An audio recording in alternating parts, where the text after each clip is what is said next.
the main thing is to explain the school board's role, specifically in this that's happened in the last few days, in the FBI investigation that happened in June. Can you, a lot of viewers don't understand the school board's role. Right. Yes, actually the school board has a policy-making function. Mm-hmm. It's not administrative, and so we do not oversee the day-to-day operations as they occur in each building or at the superintendent's office. Our basic responsibility is for policy, mm-hmm. and then general oversight of the corporation. Okay, so you're more of an outsider, correct? You're not in the school corporation building working on a daily basis, things like that? Right, that's correct. Sometimes people believe that we have an office at the administration building, for example, which we do not, and most of the board members are working themselves, full-time jobs, and so this is, it's really community service. It's not really a job in the sense. It's to help the community and help our schools become better, and so it's not a job situation. One of the things that most everyone is asking is how, and maybe you've just explained it, how could the school board not know something was going on of this magnitude? And maybe you just explained that. Well, I think in any business or in any corporation or any school district, it's difficult for anyone to be able to see everything going on, mm-hmm. and you try to have checks and balances. Mm-hmm. We all need that. We all are subjected to checks and balances in any role that we have, mm-hmm. and sometimes those checks and balances don't always catch something as soon as they should. If someone really wants to break the law or do criminal activity, they can usually do something or do that for a while, but eventually they will get caught. Mm-hmm. 2 years this went on for that's a long time. Yes, it is. Yes, and no indication to the school board that something was amok? It was not on our radar, no. We did not see, we were not, I do not know of any board member who had expressed that they had suspected that this activity was going on, no. Okay. As a school board, you being the prime representative of the entire board, what is the reaction of the board? I think there's frustration, there's disappointment, there's a little bit of anger, I believe, because this is taking the resources away from our children, mm-hmm. The 15,000 plus kids that we represent, and we try to provide the very best education that we can. And certainly it's very hurtful to them for this to occur, and I think that's why we feel compelled that it requires swift and decisive action. You mentioned two things. First of all, the swift and decisive action you took yesterday was to terminate the two gentlemen.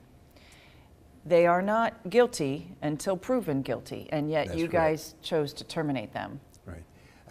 And let me just explain that. First of all, at this point, the Director of Human Resources, Mick Newport, has actually notified them that they're being terminated. Mm-hmm. Then that comes to the board tomorrow afternoon at 5 o'clock, and the board will either vote to affirm that action or change it if they wish to. But I believe that it will be affirmed. Now, as far as, I think anyone who reads the entire document, the complaint that the U.S. District Court has, will be compelled to believe that we're taking the correct action.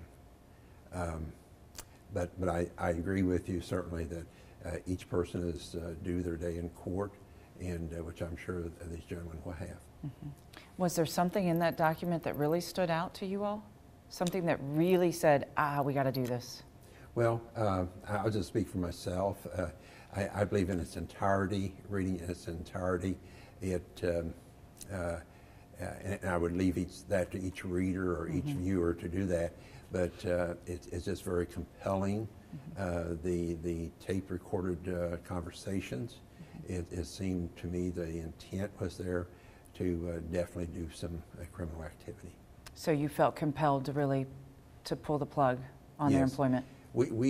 Yes, I think both positions are very high-profile positions in our corporation, ones that we've relied upon. We relied upon those positions for many years, very important to the success of our school corporation. Sure. Another thing you said in a previous answer, you said this is taking the resources away from our children. Yes. It literally is taking money. If in fact this stuff did happen, it was literally taking money from our school corporation, money that we could have used, you could have allocated for new high schools or improvements. I'm just being hypothetical. Right, I understand. Let's talk about that though. Let's talk about that money, what it maybe could have been used for, or the tragedy of that money being taken from our children. Right, exactly. I totally agree, and at this time I do not believe there's a known amount that was actually taken, but it's believed to be substantial. I believe the courts will put some number on it eventually and try to determine what that amount is. But certainly, I think that's the tragedy of it, that it is money that potentially we would never recover, and it's materials or services that are lost to the kids. Sure. This whole thing, has hit all of state news and maybe national even. It's put an unfortunate black eye on our school corporation and on our city. Yes, I mean, it's just as was said yesterday by, I believe, Sheriff Ewing, that it is amazing with Detective Shahadi, that puts a blemish on the Sheriff's Department. Certainly this puts a blemish on the school corporation, and it's very important that we react to that appropriately and to let the public know that we are dealing with it, and we're going to, we're going to do the right thing. Okay. You say you are dealing with it, and we appreciate, not only from media, but as taxpayers, we appreciate you all stepping forward. Yesterday was a show of solidarity by the school corporation. All of you lined up there, by the school board, I'm sorry. All of you lined up there. It was very noticeable that Danny Tanous wasn't there, showing his solidarity. That, to me, struck me as odd. But just as I said yesterday, he was in meetings all day, and we've been in contact with him during that time. He certainly was back in the office today, and I think even did an interview today as well. Okay, okay. The school board is speaking up now, which is wonderful, but the taxpayers, the constituents, were asking why you guys didn't speak up in June 8th, June 9th, June 10th. Well, we did release some public statements, and I'm not sure how well they were carried through the media, but we did release some statements, certainly on the advice of our attorneys. They said that we were best served not to speak about the issues. Actually, the fact really is we had no information relative to what was going on or what the FBI was doing, and we actually did not have any information as to what was happening until yesterday when they arrested the two individuals, and then also they unsealed the complaint, which of course everybody has a copy of now. Right. I think that's important to note, though. If you didn't have the information then, but you did now, you're stepping forward. What would you say to the constituents today? That in any circumstance that we find that there's someone who has done something wrong, we are going to react to that and deal with that, certainly through the legal process and with advice of attorneys. We're not going to step out there and do something and say, well, I think this person should be gone or something, and based on some rumor.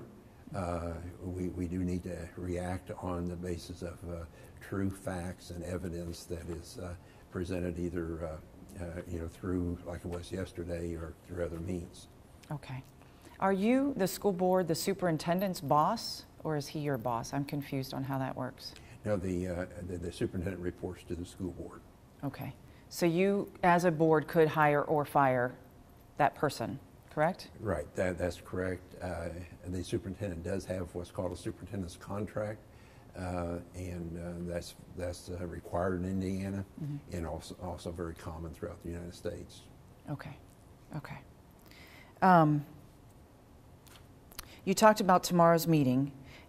Do you expect to discuss anything else, anything further? Because the agenda we received is very brief. Right. No, with the special meeting is restricted to the items on the agenda. Nothing else can be discussed at that meeting. So nothing new can be brought up. It has to be listed on the special agenda. Okay. And you assume that you are just going to reaffirm your decision from yesterday in that meeting, correct? Yes, and again, the decision yesterday really isn't a decision by the board. It's the personnel director, the director of human resources, I should say. He has terminated those two individuals, and then the board's responsibility is to look at that and either affirm it or not affirm it. I fully, based upon comments from board members, I expect it to be affirmed. Okay. What's next? What's next? Where do we go from here? Well, I'm not sure at this time. The only information that we have is what we received yesterday as far as any findings from the FBI.